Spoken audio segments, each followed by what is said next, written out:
Mày ngủ sớm đi. Nhớ trong đó ta xin của là nó mi cho bé sẽ đời sẽ nó nếu sao bỏ của nàng Sao tụi bắt đầu mùa vị nữa. của na của trong nó xin nè nhớ trong là bé nó mi nè nhớ trong đó là có nó mi nó mi nè ồ sẽ đời sẽ nó của tay là mi giờ tay nó nè chỉ cắt cơ cho không gì nè nó kia cho bé sẽ đời sẽ nè Bảo chơi game rồi còn đâu nữa.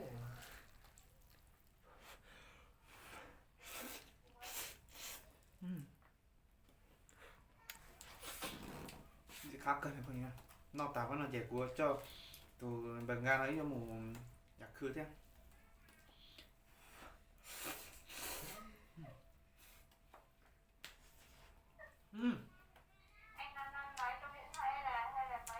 Cái gà đang quay gà. Quay gà. à lần bạn ga là chạy mà mù lên thế này bạn ga to biết đó Chưa.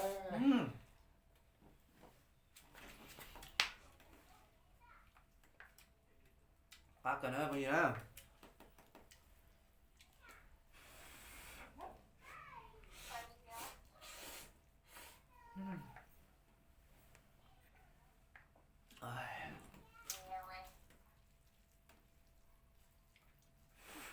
nó lượt tên môn đồng cao chế rồi này trong một suy tác cũ gì của nó mi xem nào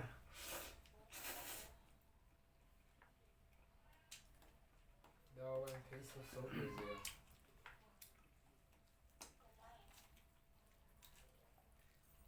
là suy cho gì làm họ chán này cũ gì của nó mi xem chỉ muốn nhiều họ chán này để nó mi xem nào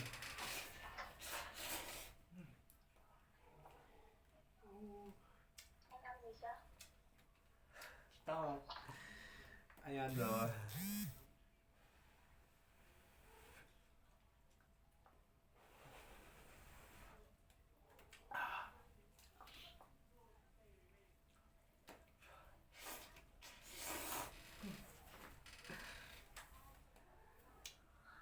dễ cá cha liền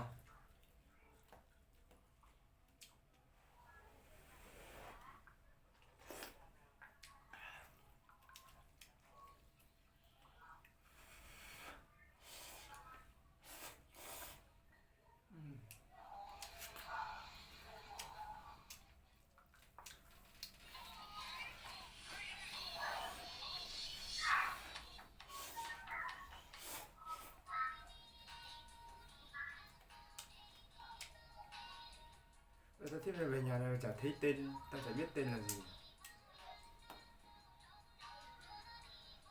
Nhà nền ceramic. Làm gì đúng. Không 12 giờ. chờ sao đến nó đấy 12 giờ bao nhiêu em về rồi.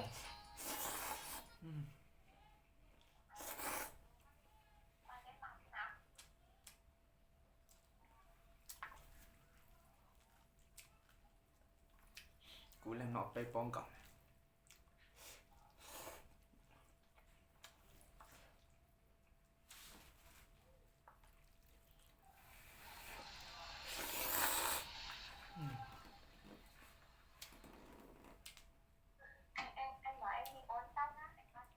Ừ.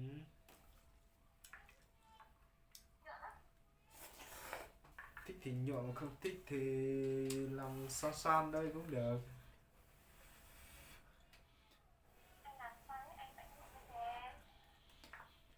Nhưng mà không biết nhuộm màu gì ấy. chua bạn dìa xem Màu hay màu vàng rồi á. Hay cho màu nâu nhỉ. Ừ.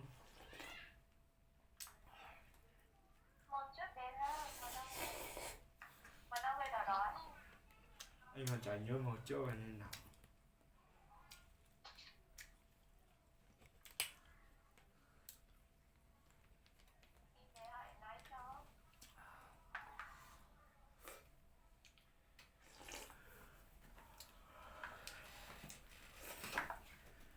ra ngủ đi.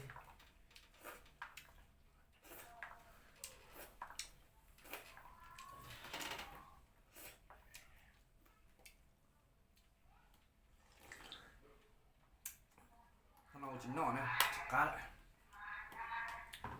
Tiêu cột trâu thôi lại xem.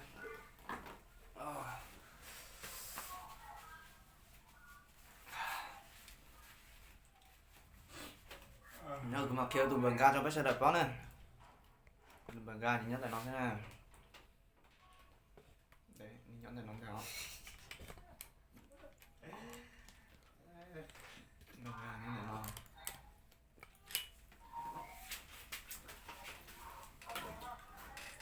Hả? Cho một lồng cao chỉ ta trong một xí này. Lục đen này. Anh bảo là đi chợ và còn tiền không đấy? Còn mà Tết lồng cao chẳng nồng này là bố muốn nhia thiêng. Sao nhia cho là thiêng.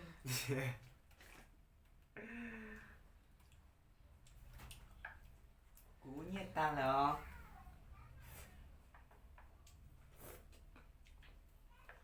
sao ta xem. Xin chào em nhé. Hello anh. Hello. Lâu rồi không gặp. chắc tầm năm rồi. Lâu rồi không gặp. Mai này về cưới mai nhá. Khỏe không vậy? Anh gầy sắp chết rồi. Giờ đang sang đây xin bác mình ăn này. Sao anh không bảo là nhiều quá ăn gì thôi lên thế đi. Nói tiếng lại mất chất quá em ạ.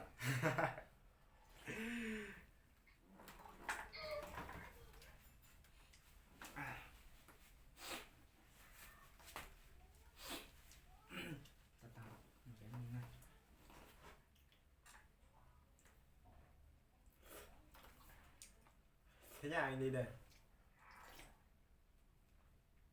Anh đang còn chưa ăn xong đi. Đi rồi mà. Tàn á. Đâu? Vào trong rồi.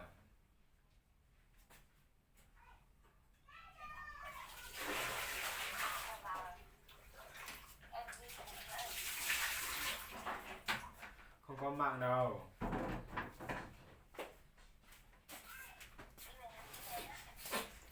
Hả? Để nhắn tin cho em nhé. Em chờ. Sợ đi không về nữa.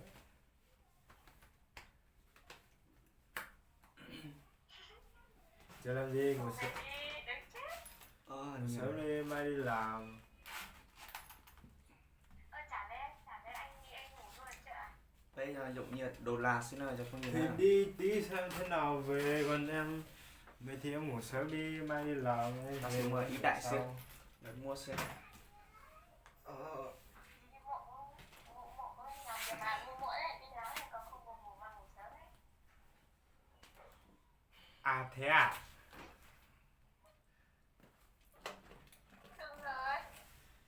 Thế à? Thế làm Anh sao đi mà đây. đúng không là thế làm sao mà Không cho đi đấy. Điên à?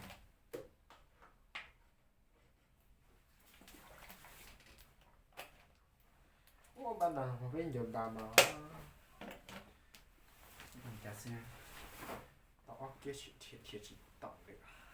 có spot để mà một cũng cho nó chờ này đấy mà hay cũng tao thâu chỉ YOLO, trả lại trả chùa xưa cho nhiều cả lái là nhớ tao với nhà hàng à.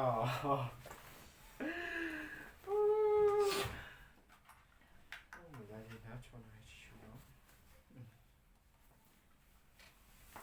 này của phép từ bờ ga nữa Cắt cười.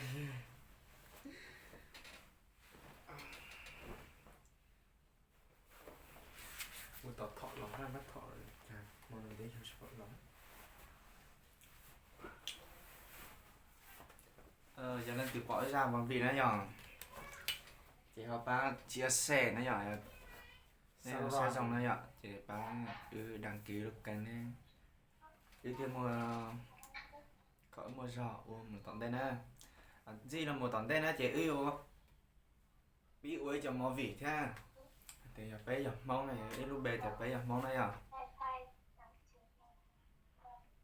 à anh Nam ạ, YouTube của anh là gì? à bé giờ món nè